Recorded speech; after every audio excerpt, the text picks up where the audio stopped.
오늘 말씀의 제목이 마음과 마음이 이어질 때입니다. 우리 성도님들은 마음과 마음이 얼마나 잘 이어져 계실까요? 옆에 있는 분과 그 마음을 얼마나 잘 소통하고 있을까요? 영혼의 삶에 이 정신적인 기아 상태가 임하는 때들이 있다고 합니다. 영혼의 삶이 언제 이 기아 상태로 빠지게 될까요? 친밀함이 없는 삶의 자리라고 합니다.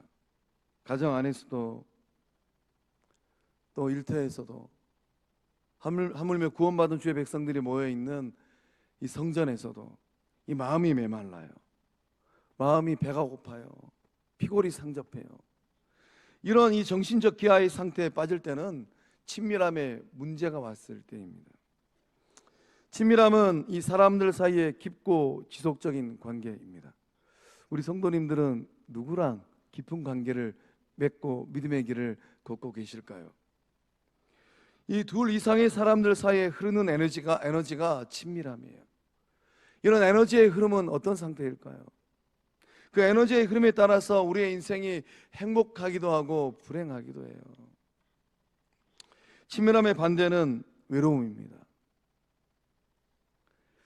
외롭다라는 이 감정을 느낄 때 그 말의 의미는 무엇입니까? 나는 친밀한 관계가 없다라는 뜻이에요. 한 힘을 돕고 살아도 외로움을 느낄 때 그 부부 사이에는 이 정서적인 문제, 친밀함의 문제가 생길 때입니다. 내 속으로 낳은 자식인데 그 자식 생각하면서 마음이 따뜻하고 평안하고 기뻐야 되는데 왠지 모르게 외로워요. 부모와 자식 사이에 문제가 있는 겁니다. 형제지간은 말할 것도 없고 영적 공동체에서도 마찬가지예요. 친밀함과 관련된 문제가 우리의 삶 가운데 일어나기도 합니다. 누군가를 만나는 것에 대한 부담감이 있을 때 얼굴을 보면 막 주님 얼굴 생각나서 야곱이 예수의 얼굴 바라보면서 형님 얼굴은 하나님 얼굴입니다 하고 쩔뚝거리면서 갔던 것처럼 그 아무개 얼굴을 보면 너무 좋아서 뒷걸음질 치는 것이 아니라 다가서고 가까이 가야 되는데 이런 문제가, 이 친밀함의 문제가 생기면은 누군가를 만나는 것에 대한 부담감이 있어요. 그럼 어떻게 합니까? 얼굴 돌리잖아요. 둘러서 가잖아요. 우리 가운데는 그러한 분이 없는 줄로 믿습니다. 또 감정을 표현하고 싶은 마음을 억눌러요. 야, 서경이가 포항공대 박사학위를 받았다는데 그러면은 서경이를 낳고 기른 우리 집사님 고삼 찾아가서 축하하네. 어이, 자네 정말 고생했네. 참 잘난 아들 둬서 좋겠네. 가문의 영광이고 우리 지역의 자랑이네. 이렇게 해도 시원찮은 판국에 이런 친밀함에 문제가 생기면은 그런 감정을 표현하지 못해요. 또 누군가가 아픔과 고통 가운데 놓여 있습니다. 너무 힘들어요. 그러면 가까이 다가서서 함께 울어주고 등을 두들기면서 위로해야 되는데 친밀함에 문제가 있으면 마음뿐이에요.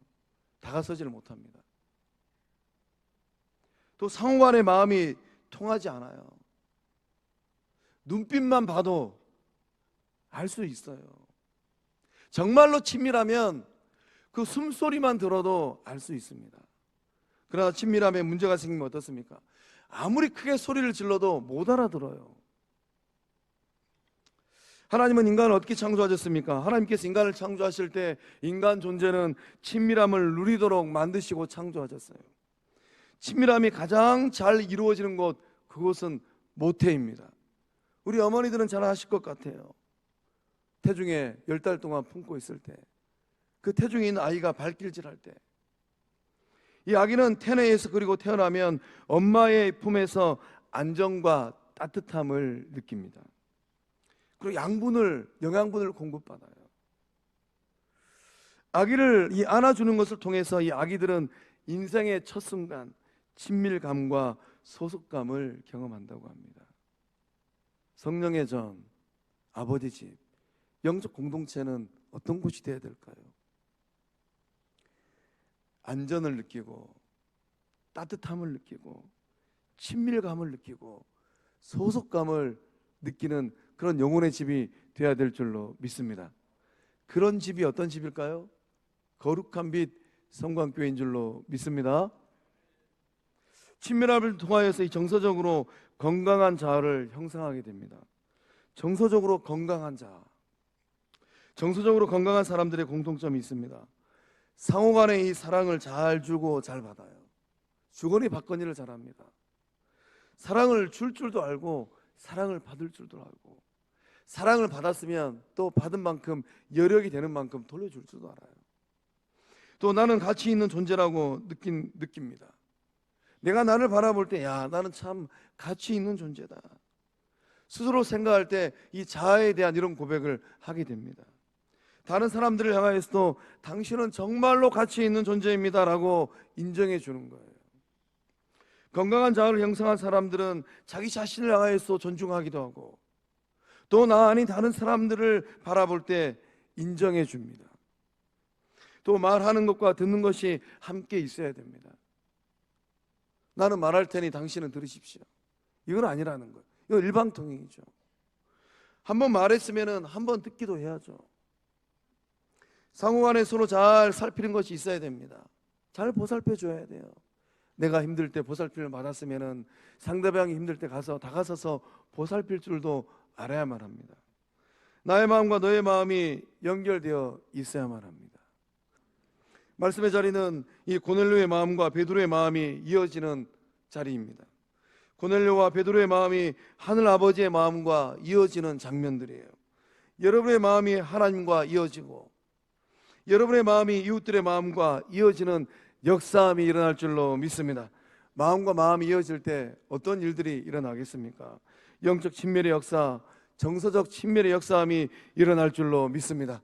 마음과 마음이 이어질 때 주님께서 가장 기뻐하시는 생명 구원의 역사함들이 일어날 줄로 믿습니다. 하늘 아버지는 어떤 마음일까요? 성도님들은 하늘 아버지의 마음을 어느 정도 헤아리고 계실까요?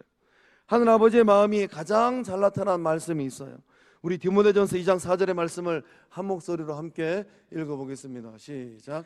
하나님은 모든 사람이 구원을 받으며 진리를 아는 데 이르기를 원하느니라. 아멘. 하늘 아버지의 마음은 어떤 마음입니까? 하나님은 모든 사람이 구원을 받으며 진리를 아는 데 이르기를 원하느니라. 영적 아비 바울 사도의 이 고백, 그 아들 디모데를 향한 이 고백이 오늘 우리가 바라보고 있는 하늘 아버지의 마음인 줄로 믿습니다. 하늘 아버지의 이 간절한 마음, 그 마음이 어떤 마음일까요? 집 나간 탕자들이 하늘 아버지 품으로 돌아오는 마음인 줄로 믿습니다. 탕자가 집으로 돌아오기를 기다리는 아버지의 마음은 어떤 마음일까요? 우리 누가복음 15장 20절의 말씀을 세번역 성경으로 함께 읽어보도록 하겠습니다. 시작. 그는 일어나서 아버지에게로 갔다. 그가 아직도 먼 거리에 있는데 그의 아버지가 그를 보고 측은히 여겨서 달려가 그의 목을 껴안고 입을 맞추었다. 아멘. 아직도 거리가 먼데, 아직도 거리가 멀어요. 집으로 돌아가려면. 그러나 이 아버지는 어떻게 했습니까? 아버지는 보고만 있지 않았어요. 아버지가 먼저 알아봤습니다. 아들을 보고 측은히 여겨 달려가서 목에 안고 입을 맞춰 주었어요. 하늘 아버지의 마음은 측은지심입니다. 불쌍히 여기는 마음이에요. 탕자 같은 자녀들이 하늘 아버지 품으로 돌아오기를 애타게 기다리는 마음입니다. 오늘 이 시대 누가 탕자일까요? 여러분의 가족 가운데, 여러분의 지인 가운데, 여러분의 자녀들 가운데, 여러분의 이웃들 가운데 아직도 구원받지 못한 영혼들, 그들이 탕자입니다. 아직도 진리 되신 예수 그리스도를 만나지 못한 영혼들이 탕자들이에요. 이제 우리는 명절을 맞이해서 탕자 같은 영혼들을 만나러 가야만 합니다. 그 영혼들을 바라보면서 어떠한 마음으로 그 영혼들을 대면해야 될까요? 하늘 아버지 마음으로 대면할 때 놀라운 생명의 역사, 구원의 역사함이 일어날 줄로 믿습니다. 본문에 등장한 이 고넬료는 어떤 마음을 가지고 믿음의 길을 걷고 인생길을 걸었겠습니까? 고넬료는 하나님과 영적으로 친밀한 삶을 살아냈습니다. 하나님께서 무엇을 원하는지 고넬료는 정확하게 알고 있었어요. 하나님께서 기뻐하시는 일을 정말로 열심히 행하면서 인생을 살아냈습니다. 그래서 2절 말씀은 고넬료의 삶을 정확하게 기록하고 있습니다. 우리 2절 말씀 함께 읽어보겠습니다. 시작. 그가 경건하여 온 지방과 더불어 하나님을 경외하며 백성을 많이 구제하고 하나님께 항상 기도하더니 아멘. 아멘. 고넬료는 인생을 어떻게 살았다라고 성경은 기록하고 있습니까? 로마 군대 백부장이에요. 2000년 전 로마 부대 이 백부장 정도면은 영향력 있는 사람입니다. 가라 그러면 가고 오라 그러면 오는 사람이 한둘이 아니에요. 이런 고넬료가 세상을 어떻게 살았는가 성경은 분명하게 기록하고 있어요. 고넬료는 경건한 사람이었습니다.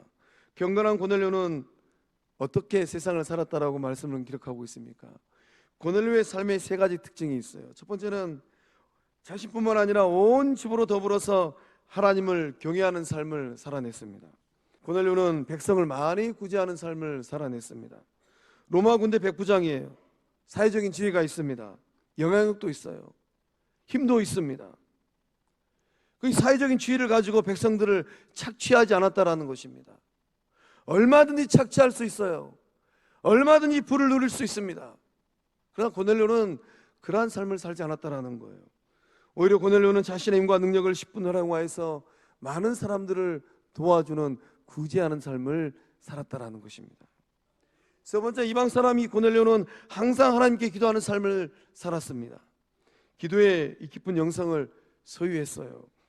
모든 상황 속에서 기도하는 삶을 살았다라는 것입니다. 하나님을 경외하고 하나님과 영적 친밀을 이루는 비결은 어디에 있을까요? 기도하는 것입니다. 성도님들은 기도 생활을 어떻게 하고 계실까요? 우리 영적 공동체, 거룩한 빛 성방 공동체는 기도의 불이 얼마나 뜨거울까요? 주님께서 우리에게 기도에 대해서 뭐라고 말씀하셨습니까? 우리 요한복음 16장 24절의 말씀 한 목소리 읽어봅니다. 시작. 지금까지는 너희가 내 이름으로 아무것도 구하지 아니하였으나 구하라 그리하면 받으리니 너희 기쁨이 충만하리라. 아멘. 내 이름으로 주님께서 우리에게 주신 권세가 있다면 어떤 권세일까요? 예수 이름으로 구하는 권세인 줄로 믿습니다. 예수 이름으로 구할 때 그 마음의 소원을 따라서 가장 좋은 때에 가장 좋은 것으로 응답하여 주시는 여호와 이레 하나님 만나실 줄로 믿습니다. 그 하나님을 만날 때 그 하나님 주시는 기쁨은 말로 표현할 수 없어요. 그 기쁨이 마음 가운데 차고 넘치는 복된 삶들 다 되실 줄로 믿습니다. 고넬료의 마음은 어떤 마음입니까? 영적으로 갈급한 마음이에요. 이방 사람임에도 불구하고 정말로 하나님을 의지하고 하나님을 경외하는 삶을 살았습니다. 이런 고넬료의 마음과 모든 사람이 구원받기를 원하시는 하나님의 마음이 이어졌어요. 어떤 일이 일어났습니까? 하나님께서 고넬료에게 어떤 은혜를 주셨습니까? 하나님께서 고넬료를 이방인 구원 1호로 만들어 주셨어요. 우리가 사도행전의 말씀을 읽어보면 이 사도행전 10장의 이 고넬료의 이 가정의 구원의 역사함은 경이로운 말씀입니다. 말씀이 이방 사람들 가운데 흘러가는데 고넬료는 1호예요. 그 은혜를, 그 영광을 하나님께서 고넬료에게 주셨어요. 고넬료의 이 기도와 구제가 하나님께 상달되어지는 은혜를 주셨습니다. 또 이 고넬료의 가정의 구원의 역사가 일어났습니다. 고넬료의 이 가까운 친구들의 영혼이 구원을 받았어요. 성령이 고넬료의 집에 모인 모든 사람들에게 내려오셨습니다. 방언의 은사가 임하고 하나님을 높이는 고백이 터졌어요. 예수 그리스도의 이름으로 물세례를 받았습니다. 여러분의 가정을 통하여서 동일한 성령의 역사함들이 일어날 줄로 믿습니다. 사랑하는 성광의 성도 여러분, 여러분의 마음과 하나님의 마음이 이어질 때 여러분의 가정을 통하여서 어떠한 일들이 일어나겠습니까? 여러분의 기도와 여러분의 구제가 상달되어지는 역사함들이 일어날 줄로 믿습니다. 그로 말미암아 하나님이 기억하는 복된 삶들 다 되실 줄로 믿습니다. 세상이 기억하지 않아도 괜찮아요. 예수님이 기억하고 하나님이 기억하는 삶이 가장 은혜로운 삶, 가장 복된 삶 된 줄로 믿습니다. 반면에 본문의 말씀에 등장하는 베드로의 마음은 어떤 마음일까요? 베드로의 마음은 선을 긋는 마음입니다. 베드로가 제6시 우리 시간으로 하면 정오 12시 정도입니다. 기도 시간에 기도하러 지붕에 올라갔어요. 당시 유대인의 이 가옥의 구조는 지붕이 평평하였다고 합니다. 기도하기에 안성맞춤이에요. 또 12시에 기도하러 올라간 이 베드로가 배가 고팠다고 합니다. 베드로가 비몽사몽간에 기도하는데 환상이 보였어요. 하늘이 열며 한 그릇이 내려왔습니다. 그릇 안에는 무엇이 있었습니까? 땅에 있는 각종 네 발 가진 짐승들, 기는 것들, 공중의 새들이 있었어요. 하늘 음성이 들려왔습니다. 베드로야, 잡아먹으라. 하늘 음성을 들은 베드로는 어떻게 반응을 합니까? 주여, 그럴 수 없습니다. 속되고 깨끗하지 아니한 것을 내가 결코 먹지 아니하였나이다. 잡아먹으라는 하늘 음성을 베드로가 들었음에도 불구하고 완강하게 거부하고 있습니다. 이런 베드로를 향하여서 하늘 소리가 다시 한번 들려옵니다. 하나님께서 깨끗하게 하신 것을 내가 속되다 하지 말라. 베드로처럼 우리도 세상을 살아가면서 누군가를 향하여서 선을 긋습니다. 누구에게 선을 긋고 살아갈까요? 나와 생각이 다른 사람, 나와 취미가 다른 사람, 나와 관심사가 다른 사람, 나와 삶의 모양새가 다른 사람, 이런저런 이유와 핑계를 들어가면서 적절한 선을 긋고 세상을 살아갑니다. 예수님은 세상을 어떻게 사셨을까요? 예수님도 선 긋고 사셨을까요? 예수님은 선 긋지 않으셨어요. 예수님의 삶의 모습이 요한복음 4장 9절과 10절의 말씀에 기록되어 있습니다. 우리 함께 한 목소리로 읽어보겠습니다. 시작. 사마리아 여자가 이르되 당신은 유대인으로서 어찌하여 사마리아 여자인 나에게 물을 달라 하나이까 하니 이는 유대인이 사마리아인과 상종하지 아니함이로라. 예수께서 대답하여 이르시되 내가 만일 하나님의 선물과 또 내게 물 좀 달라 하는 이가 누구인 줄 알았더라면 내가 그에게 구하였을 것이요 그가 생수를 내게 주었으리라. 아멘. 우리가 함께 읽은 요한복음 4장에 등장하는 수가성 여인, 사마리아 여인은 인생살이가 참 복잡한 사람이에요. 그러니 뜨거운 대낮에 안악들이 물 길러 가지 않는 그 시간에 물동이를 들고 물로 물을 길러 가야만 했습니다. 예수님께서 인생살이가 복잡한 이 수가성 여인을 만났어요. 그리고 물 좀 달라라고 부탁하셨습니다. 이 여인이 깜짝 놀랐어요. 이 여인이 어떻게 고백을 합니까? 사마리아 여자인 나에게 물을 달라 하십니까? 유대인이 사마리아인과 상종하지 않는 것 당신도 아시지 않습니까? 당시 많은 사람들은 이 사마리아인과 상종하지 않았어요. 유대인으로 오신 예수님은 어떻게 하셨습니까? 그 당시에 살았던 많은 사람들처럼 사마리아 여성인, 그것도 인생살이가 아주 복잡한 이 여인과 상종하지 않으셨던가요? 예수님은 그렇게 하지 않으셨어요. 예수님은 먼저 다가가셨고 예수님 먼저 손을 내미셨습니다. 주님 말씀하시기를 내가 만일 하나님의 선물과 또 내게 물 좀 달라 하는 이가 누구인 줄 알았더라면 내가 그에게 구하였을 것이요 그가 생수를 내게 주었으리라. 하나님의 선물, 온 우주 만물을 창조하신 하나님께서 예수 그리스도를 통하여서 주고 싶은 선물, 그 하나님의 선물은 어떤 선물일까요? 성령의 선물이고 구원의 선물이고 성부 하나님이 주시는 은사의 선물인 줄로 믿습니다. 그거 받으라는 거예요. 그것을 주고 싶어서 예수님께서 먼저 다가섰습니다. 예수님은 세상을 살고 있는 많은 영혼들의 영적 갈증을 알고 있어요. 오늘 예배 자리에 나오신 성도님들은 어떤 영혼의 목마름을 안고 세상을 살아가고 있을까요? 생명의 구주 예수 그리스도를 만날 때 그 영혼의 목마름이 해갈되어지는 은혜를 받고 누리실 줄로 믿습니다. 우리의 가정 안에 나의 자녀들의 삶의 자리 가운데 이런 영혼의 갈증이 있을 수 있어요. 그러나 생명의 구주 하나님의 선물을 주시는 예수님 만날 때 이 영혼의 목마름이 해갈되어지는 은혜가 그 삶과 가정 가운데 임할 줄로 믿습니다. 베드로의 마음은 이 색안경을 낀 마음입니다. 베드로는 하나님께서 깨끗하게 만드신 것도 부정하다고 생각했어요. 왜 그렇게 생각을 했을까요? 자기 자신만의 생각의 틀에 갇혀있기 때문입니다. 색안경을 끼고 보고 생각하고 있기 때문이에요. 하나님의 마음으로 보지 못하고 세상의 눈으로 바라보고 있었기 때문입니다. 세상은 어떤 안경을 끼고 보느냐에 따라서 세상이 달라집니다. 빨간 안경을 끼고 보면 세상은 붉게 보입니다. 파란 안경을 끼고 세상을 보면 세상이 파랗게 보여요. 사람을 바라보는 것도 마찬가지인 것 같습니다. 내가 어떤 마음의 안경을 끼고 그 영혼을 바라보느냐에 따라서 사람의 얼굴이 달라 보입니다. 사랑의 안경을 끼고 보면 아무리 못난 얼굴이라 할지라도 그 얼굴이 사랑스럽게 보일 것이고, 미움의 안경을 끼고 보면 아무리 사랑이 많은 얼굴이라 할지라도 믿게 보일 것입니다. 오늘 예배 자리에 나오신 성도님들은 어떤 마음의 안경을 끼고 영혼의 얼굴을 바라보고 계실까요? 성령께서 역사해 주셔서 사랑의 안경을 끼고 예수님의 눈으로 영혼들을 바라보고 계신 줄로 믿습니다. 베드로의 마음은 율법의 잣대로 저울질하는 마음입니다. 율법의 눈으로 부정하다, 깨끗하지 않다 판단하고 정죄하였던 것입니다. 오늘 우리는 어떠할까요? 누군가를 향하여서 성 긋는 마음 있지 않을까요? 누군가를 향하여서 색 안경을 끼고 보고 생각하고 있지는 않을까요? 누군가를 향하여서 율법의 잣대로 영혼들을 저울질하고 있지는 아니할까요? 예수님의 사랑으로 그어놓은 선들이 지워지는 역사함들 일어날 줄로 믿습니다. 성령의 능력으로 세상적인 색안경들이 벗겨지는 역사함들 일어날 줄로 믿습니다. 예수 이름의 원세로 율법의 잣대가 부서지는 역사함들이 일어날 줄로 믿습니다. 하나님께서 이 완고한 베드로의 마음을 깨트리기 위해서 어떻게 하셨습니까? 하나님께서 베드로가 알아들을 때까지 3번 말씀하셨어요. 베드로가 이 보자기 환상에 대해 생각할 때 성령 하나님께서 말씀하셨습니다.